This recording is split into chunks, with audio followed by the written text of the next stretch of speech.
Pour mener une reconquête amoureuse, on va avoir besoin de communiquer avec son ex. Mais cette communication, elle pousse à se poser des questions et aujourd'hui, je mets en relief 3 obsessions qui dégradent justement cette communication. On voit tout ça ensemble et ça commence juste après le générique.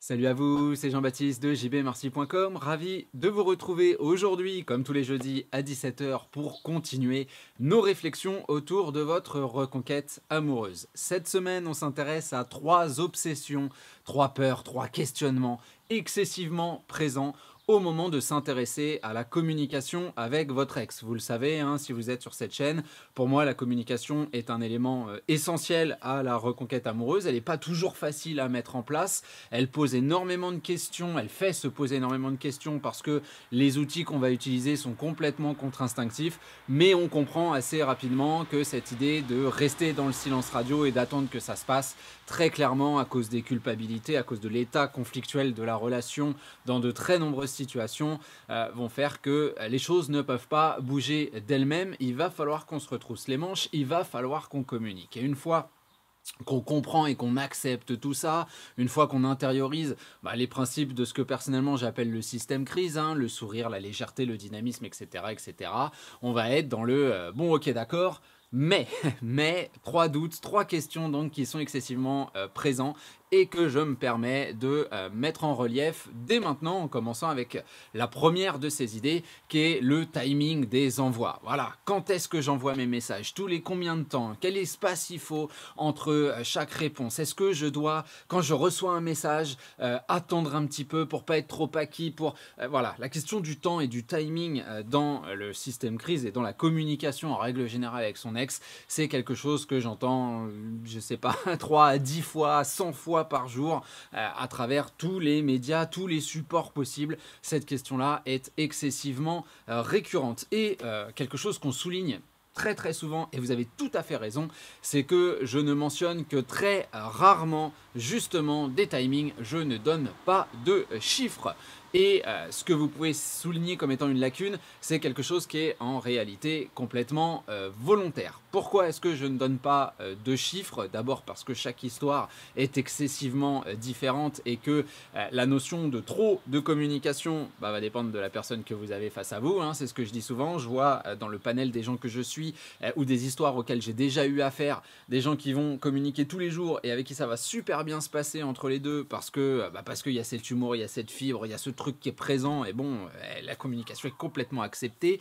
Et puis j'ai vu aussi notamment une histoire que j'ai déjà citée sur cette chaîne qui était assez incroyable où on a envoyé 2 textos en un an, un pour Noël et un pour l'anniversaire, sachant que l'anniversaire est au mois de mai, donc il y a quand même 5 à 6 mois d'écart entre les 2 SMS. Et au deuxième, l'ex répond, la prochaine fois que tu m'écris, je vais voir la police pour harcèlement. Donc on comprend que évidemment le timing il va dépendre de la personne que vous avez face à vous, mais surtout, et c'est même pas un argument pour moi, c'est ce qu'est une reconquête amoureuse, en tout cas ce qu'est la communication dans la reconquête amoureuse, ce qu'est le système crise, c'est que notre communication, elle est environnementale. Notre environnement, certes, il est en perpétuel mouvement, mais on n'a pas de contrôle dessus. Donc forcément, ce que j'appelle ces occurrences environnementales, ce que j'appelle ces coïncidences, ces moments où la fibre va être mise très naturellement en exergue, ne les contrôlant pas, c'est impossible de vous donner un timing et de vous dire tous les 5 jours, tous les 8 jours, tous les 12 jours, il faut que vous trouviez le texto qui fait... Non, véritablement, c'est notre environnement qui provide, qui apporte quelque chose qui est excessivement naturel, qui se doit d'être spontané. Et puis en plus, je me dis que la récurrence absolue, de se dire qu'il faut absolument attendre 2 jours ou attendre 6 jours ou attendre 3 semaines entre 2 envois, techniquement, ça montre aussi justement un espace un peu trop stratégique. On ne veut pas habituer la personne qu'on a face à nous à ce que tous les tant de jours, on reçoive un petit message comme pour nourrir la bête. On veut que ce soit véritablement quelque chose de spontané, quelque chose de naturel, bien évidemment, en vous basant aussi de manière assez intelligente sur les réponses de votre ex. Hein. Très clairement, on va voir comment la personne nous répond, si elle ne nous répond pas, si elle est agressive ou si au contraire elle a un grand sourire. Du coup, derrière, on adapte au moins le timing du message d'après. Mais je ne pense pas que l'idée d'avoir une stratégie de base avec des timings bien décidés soit une bonne chose. Je trouve que ça va même complètement contre l'idée de spontanéité. Donc c'est pour ça que je ne donne jamais de timing et qu'on veut, encore une fois, se baser sur ce qui se passe autour de nous. Et même chose pour vos délais de réponse. Personnellement, alors je suis tellement éloigné de toutes ces constructions où il faudrait montrer à l'autre une image de nous qui n'est pas vraie, parce que moi ce que j'essaye de montrer sur cette chaîne quand je parle de changement, quand je parle de communication, c'est un état d'esprit que j'espère, va être intériorisé, que ça va devenir vous, que vous allez être cette personne dynamique, agréable, souriante. Je pense que quelle que soit votre nature et quel que soit le couple que vous ayez mené et la nature de votre ex, c'est quand même des qualités qui sont reconnues universellement comme des choses qui sont positives, hein, d'être souriant, dynamique, agréable. Je pense que c'est quand même mieux que d'être une tête de con et faire la gueule tous les jours. Donc je pense que c'est quelque chose dont on a besoin. Chacun a sa manière, avec sa propre communication, son ouverture sur le monde, etc., etc.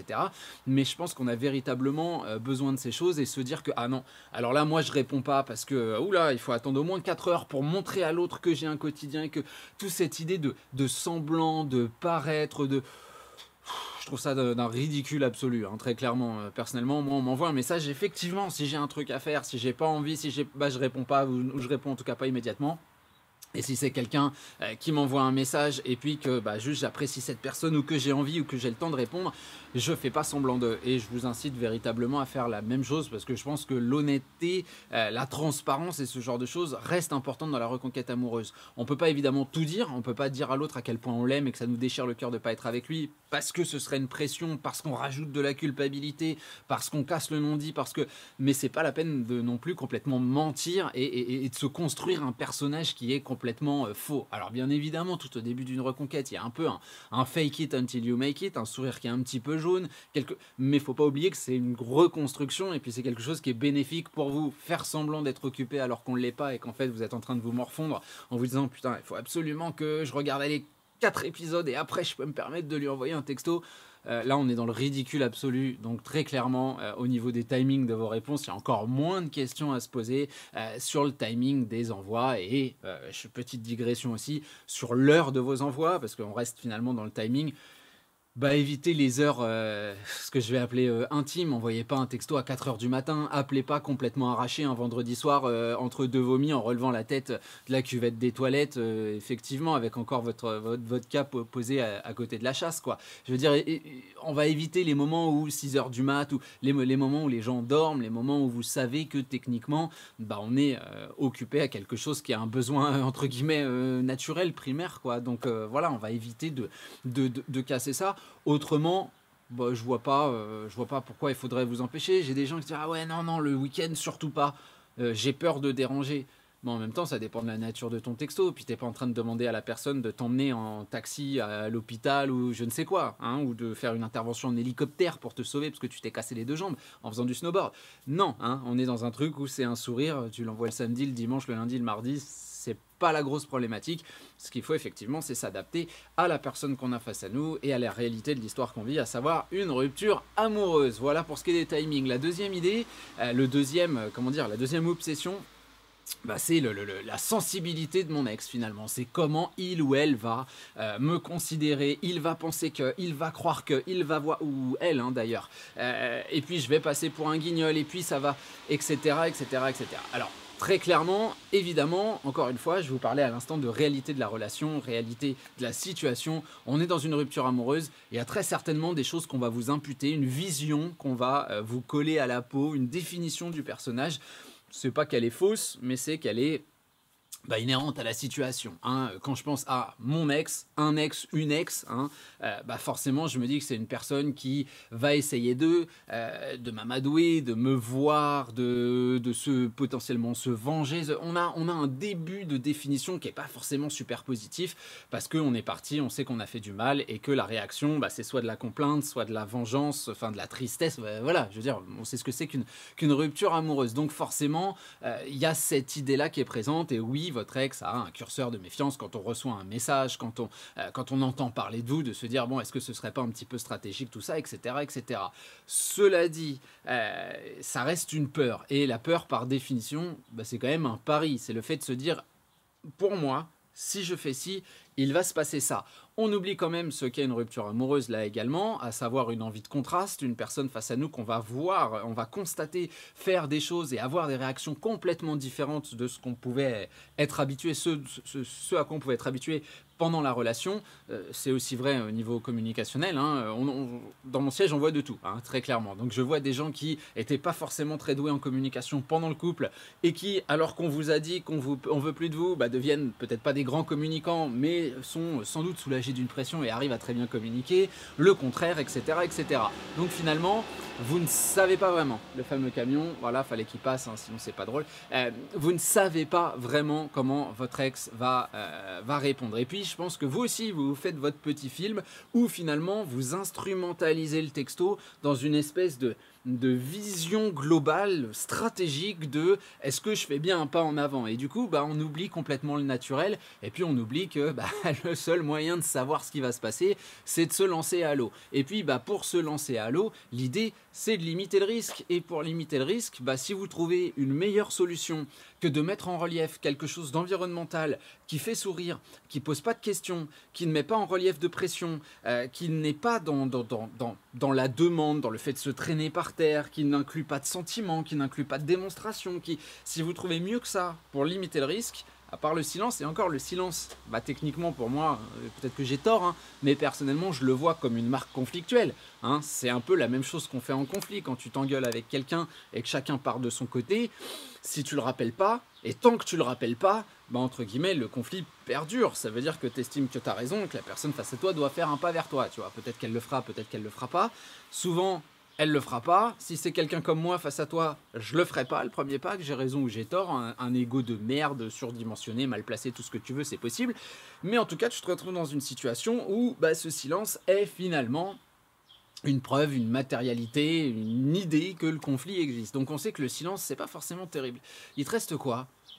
Il te reste quoi, à part une communication qui soit positive, qui soit agréable? Et on sait en plus que dans la situation qui est la rupture amoureuse, venir présenter des excuses, venir argumenter sur le relationnel, venir faire tout ça, ça sert pas à grand chose. On va peut-être accepter des excuses, mais ça va pas créer d'amour, ça va pas créer de dynamique, ça va rien créer de connivant, ça va rien créer de rapprochant. Donc quand on regarde un petit peu la situation et qu'on tire sur les cibles pour éliminer bah, tout ce qui peut pas fonctionner, tout ce dont on n'a pas besoin, bah, il nous reste qu'un seul truc, hein, c'est quand même, en tout cas pour limiter le risque, ça reste le sourire, ça reste la connivence, quitte à ce que parfois, effectivement, bah, y ait des ratés, quitte à ce qu'on se prenne un petit missile par-ci par-là, quitte à ce qu'on nous dise, écoute, tu me gonfles.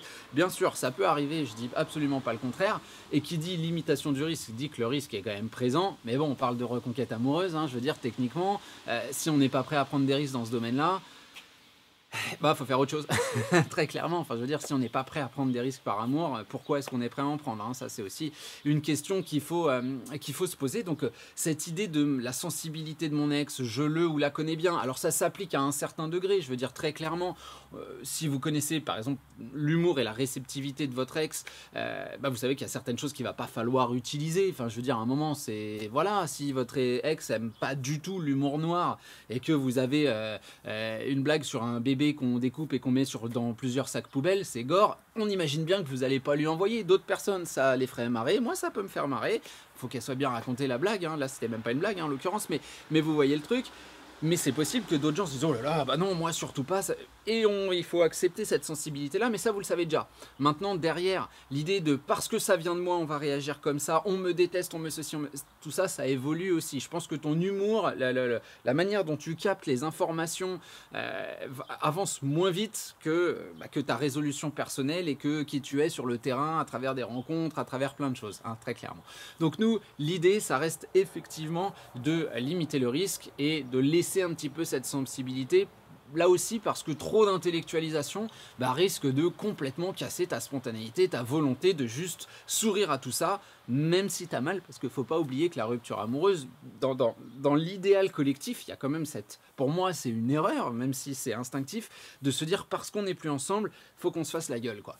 Ben moi je trouve pas, c'est pas parce qu'on n'est plus ensemble qu'on n'a plus le droit de s'envoyer un petit message, d'être dans le sourire, d'être dans un truc dynamique sans forcément se mettre à genoux et proposer une bague et que l'autre doive l'accepter à travers cette communication, hein. On peut être dans quelque chose de beaucoup plus simple et la reconquête amoureuse pour moi c'est aussi ça, c'est la recherche et la mise en relief d'une simplicité possible après le couple. pour pouvoir avancer ensemble, mais déjà pour pouvoir avoir un relationnel qui soit complètement apaisé. Donc à mon sens, effectivement, la limitation du risque, elle va là aussi passer par le sourire et on veut faire un peu fi de cette sensibilité que vous avez face à vous. La troisième question, la troisième obsession qui bloque beaucoup de gens, qui leur font peur, c'est cette idée de comment faire évoluer la communication. Alors j'entends beaucoup d'arguments du style le système crise c'est super comme idée, mais c'est quand même bizarre, hein.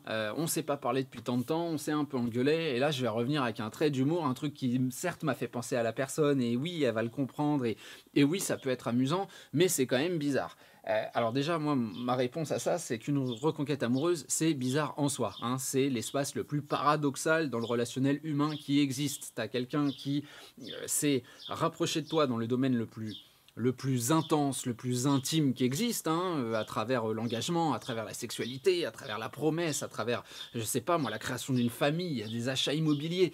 On envoie du pâté quand même dans un couple en termes symboliques, surtout quand on développe ce couple. T'es quand même peut-être allé jusqu'à à l'hôtel avec un A, l'hôtel avec un H aussi peut-être, mais l'hôtel avec un A, avec ton père ou ta mère à ton bras, et vice-versa, et on a échangé des alliances, et avec la marche nuptiale, quoi. On est quand même dans un truc balèze, quoi, quelque chose de très très présent, de très très très très fort, etc. etc. Là, cette personne, au bout d'X années, jours, mois, semaines, je ne sais pas, mais en tout cas, nous dit que c'est terminé, et nous, on veut accepter cette décision, inverser la tendance sans avoir à manipuler la personne, à lui mentir, à je ne sais quoi. On veut qu'il ou elle accepte que finalement cette rupture amoureuse c'était la meilleure décision c'était celle dont on avait besoin alors qu'on s'était marié ou rapproché ou qu'on était ensemble. Et finalement c'est une super idée que de se remettre ensemble. Oui, il va y avoir des trucs bizarres au cours de ce processus. Il va y avoir des choses que tu vas pas forcément comprendre, que la personne face à toi va pas forcément comprendre, que moi je vais pas forcément comprendre, et qui malheureusement dans ton environnement, dans notre environnement, vont être traduits souvent par, j'ai envie de dire les mauvaises langues ou les esprits un petit peu inquisiteurs comme des grosses conneries. Moi j'ai vu quelqu'un qui a commenté mon histoire sans la connaître et apparemment sans avoir rien écouté de ce que j'ai pu partager dans les vidéos, en me disant grosso modo ton ex elle est allée voir ailleurs, enfin ta femme, et puis l'herbe était pas plus verte, elle est revenue. C'est absolument pas du tout ce qui s'est passé, puisque comme je l'explique dans je ne sais pas combien de vidéos, c'est quand même moi qui ai fait tout le boulot pour revenir, et quand je reviens, je sais même pas que le type est plus là. Donc et ma femme m'a très bien précisé, et elle l'a fait, qu'elle n'aurait pas communiqué avec moi, même sans lui, parce qu'elle se sentait coupable. Donc on n'est absolument pas dans l'idée de verte plus verte, la valeur de l'être humain, j'ai fait un plus 1, moi je me mets un 8 sur 10, enfin toutes ces conneries chiffrées mathématiques qui veulent strictement rien dire. On est véritablement dans de la psychologie, dans toutes ces choses-là, et oui, il y a des choses que je comprends pas. Je comprends pas finalement aujourd'hui pourquoi elle a eu besoin de retourner près de lui. Je comprends pas pourquoi quand je suis revenu ça a aussi bien marché, même si j'essaye de l'expliquer, je comprends pas fondamentalement où est le déclic. On me parle souvent de déclic, c'est je sais pas, un jour elle s'est levée et pop, je sais pas, c'est un truc qui, voilà, c'est les étapes, c'est tout ce que je raconte, c'est un gros mélange de tout ça. Ce que je suis en train de vous dire tout simplement, c'est qu'on est bien éloigné de tout cet espace extrêmement simple, extrêmement compréhensible, extrêmement intellectuel. On est dans le sentiment, on est dans la psychologie. Donc oui, le système crise, c'est sans doute bizarre. Mais encore une fois, limitation du risque au maximum, et puis réapparition de quelque chose de positif dans une boule d'énergie qui est négative. Même si votre séparation s'est fait, j'ai envie de dire, à l'amiable, et que votre ex n'a pas forcément une image de vous et vous dit qu'on vous apprécie, etc., etc., il y a quand même un espace conflictuel qui est celui du « j'ai mis une distance et aujourd'hui je me dois de l'assumer ». Et nous, on veut casser cette distance-là. Donc oui, peut-être que, à mon sens, en tout cas, la bizarrerie est ce qu'il y a de plus naturel pour créer du non-dit, pour créer tous ces petits moments, pour créer de la légitimité, pour créer des moments où on va pouvoir se revoir, etc. etc., etc. Parce que si vous restez dans la normalité, dans le discours qui est le discours post-rupture amoureuse traditionnel, donc grosso modo, soit on se dispute, soit on parle des détails matériels de la rupture amoureuse, la pension alimentaire, les croquettes du chat, et voilà, n'oublie pas le cartable du petit quand il va à la crèche.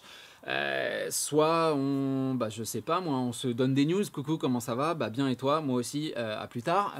On comprend que ça va être relativement chiant en fait, qu'il n'y a pas de dynamisme. Comment on peut avoir une envie de créer des moments, de partager des moments avec ce genre d'échanges qui sont pas du tout inspirant, si vous voulez. Donc on a besoin de créer ce dynamisme. Et puis le souci, comme je vous le disais, c'est que beaucoup veulent plus dans le sens où on voit le système crise comme un espèce de... un ouvreur en fait. On voit cette idée, voilà, c'est une ouverture pour ma communication et derrière, je vais pouvoir échanger plein de trucs avec mon ex, lui raconter ma journée, le machin, le truc, le bidule. Je suis pas pour le fait de trop discuter. Moi, je vois pas du tout le système crise comme quelque chose qui permet d'avoir des discussions. Je trouve que d'avoir des discussions, notamment par texto et par téléphone, c'est pas extrêmement utile. On préfère les avoir sur le terrain, en train de faire quelque chose d'autre et puis comme ça, ça évite de démontrer à votre ex, de lui expliquer tous les changements que vous faites, puisque le jour où il ou elle vous reverra, on a aussi envie, sans parler de l'impressionner, mais qu'elle ait quelque chose à découvrir, que vous ayez quelque chose à apporter sur la table, si vous voulez, sans être dans l'argumentaire, que ce soit naturel, que ça se voit, que ça...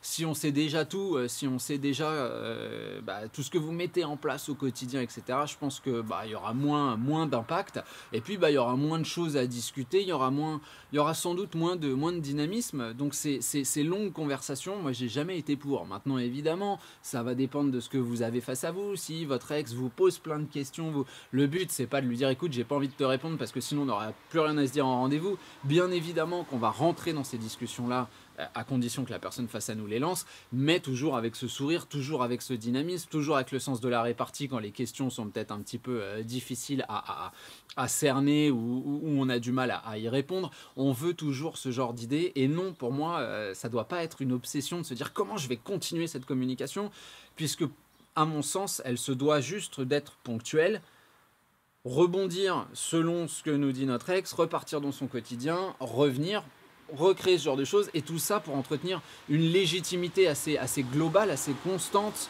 assez présente, pour pouvoir passer au moment où on va se revoir et où ça va se faire naturellement et où les propositions vont arriver en plein milieu du système crise, si vous voulez. C'est quand même le terrain qui reste le plus important dans un relationnel, c'est pas la communication, donc on ne veut pas non plus se raconter toute notre vie en long, en large, en travers, du matin au soir. Ça, je trouve, à mon sens, que c'est un petit peu inutile. Voilà pour ces 3 obsessions qui, clairement, à mon sens, dégradent votre communication. Vous le comprenez, on veut de la spontanéité, on veut du sourire, on veut de la simplicité. Je vais m'arrêter là pour cette semaine. Comme d'habitude, vous avez le like, la cloche, vous avez les fiches au-dessus sur lesquelles vous pouvez cliquer pour arriver directement sur le site internet pour les coachings, le bouquin, les formations. Je vous annonce aussi officiellement en vidéo, même si je pense que je reposterai pour ceux qui n'ont pas vu cette vidéo, la date de mes congés, ça commence le 4 juillet. Voilà, donc du 4 juillet jusqu'au début août, les coachings et la boîte mail seront fermés. Donc si vous voulez qu'on se parle, il va falloir le faire relativement vite. Voilà, je pense vous avoir à peu près tout dit. Je vous abandonne là pour cette semaine. On se retrouve la semaine prochaine pour un prochain contenu. Salut à vous!